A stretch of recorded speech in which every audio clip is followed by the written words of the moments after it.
Hi, I'm Mike Josephek of the New Bedford Regional Pilots Association. I'd like to welcome you to our new show, The Pilot's Log. Today's episode is a presentation of the Aircraft Owners and Pilots Association titled Your Local Airport. In future shows, we'd like to take you flying with us and show you a different view of what goes on at your local airport. Thanks for flying with us and enjoy the show.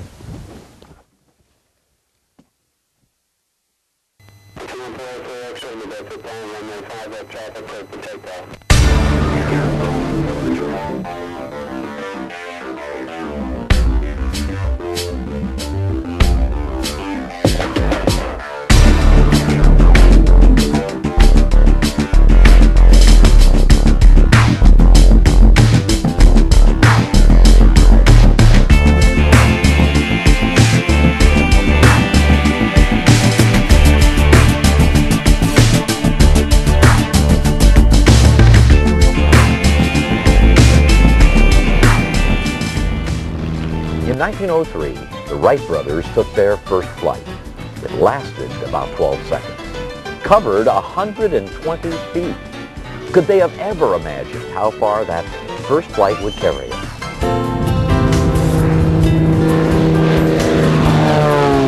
Since that time, airports have become an important part of our American fabric.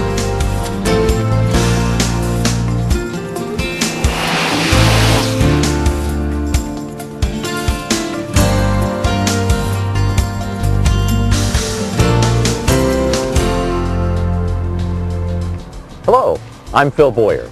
You know, since the Wright brothers' days, aviation has transformed the world. Today, air travel has become an indispensable part of modern life. Aviation has changed the way we do business, take our vacations, and spend our holidays.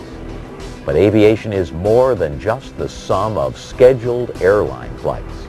In fact, scheduled air service represents a relatively small part of the overall aviation picture. 70% of airline flights occur at only 30 airports, while a total of about 300 U.S. airports have some scheduled air service today. Yet there are more than 5,000 public use airports in the U.S., serving many other important facets of aviation. These are parts of aviation most people aren't even aware of, or that they might not have all the facts about. It's called general aviation, and it represents everything from business aircraft to recreational planes, from medevac and corporate flights to personal weekend flying. For every airline flight, there are 3 general aviation or GA flights. These flights carry 145 million passengers per year, making this form of air travel by far our nation's largest airline. General aviation is responsible for 1.3 million jobs in the U.S., and it directly adds more than $60 billion annually to our economy. When ancillary economic activity is added, general aviation contributes more than $150 billion to our nation's commerce. That makes GA airports every bit as important to the country as those relatively few airports that the airlines use.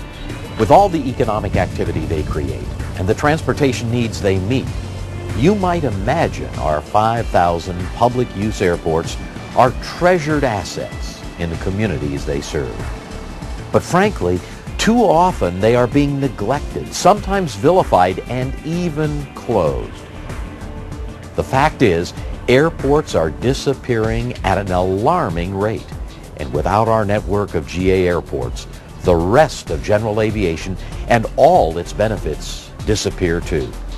5,000 may sound like a lot of airports, but little more than 25 years ago, there were about 6,800. Since then, we've lost an average of more than 1 public use airport every week, over 50 a year. We cannot afford to lose another 1,800 over the next 25 years.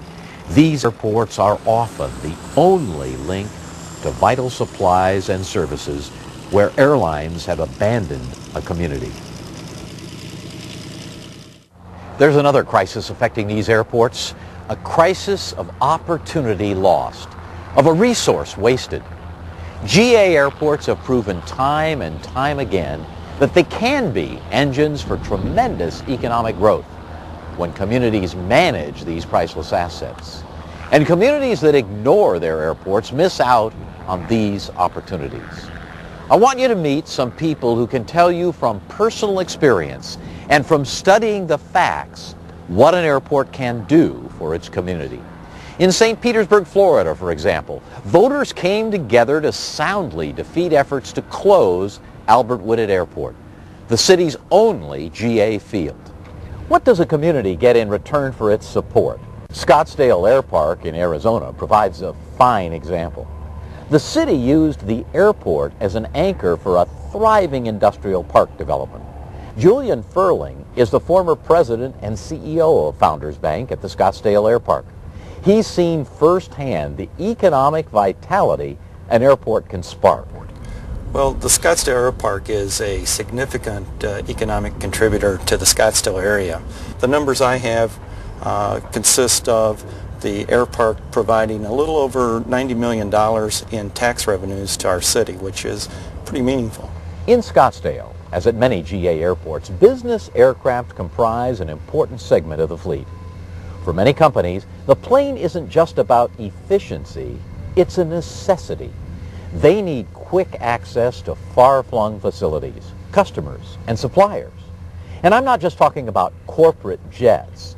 Single and twin-engine aircraft may be called small airplanes, but they have a big part in keeping thousands of businesses moving. In fact, business-related flying comprises almost 70% of the hours flown in general aviation aircraft every year. General aviation aircraft save businesses time and money, adding to their ability to conduct business nearly anywhere quickly. Jim Thompson, president and CEO of Oryx USA, an investment banking and financial services company based in Dallas, regularly uses his aircraft for company business. Oryx USA is a company that employs roughly 1,100 people here in the United States. We have offices in Atlanta, Washington, D.C., New York, Chicago, Minneapolis, San Francisco, and L.A. So it's very important for us to be able to, from headquarters here in Dallas, to be able to move around quickly and efficiently to those remote offices. Access to general aviation airports is a critical component of our strategy, and if we didn't have access or good access to sufficient general aviation resources here, we'd have to consider doing something or locating closer to them. Despite all these benefits, airports continue to close. We at AOPA are constantly involved in efforts to keep them open. Traditionally, GA airport owners have been some of aviation's biggest supporters, operating the airports as an extension of their own love of flying and leasing space to tenants who operate businesses or park their aircraft at the airports. But over the years, communities have expanded around them. The land has become more valuable, and not all the new neighbors appreciate the asset that they have. If an airport is up for sale by an original owner or their heirs, a real estate developer will pay a lot more for it than someone who wants to keep it as an airport.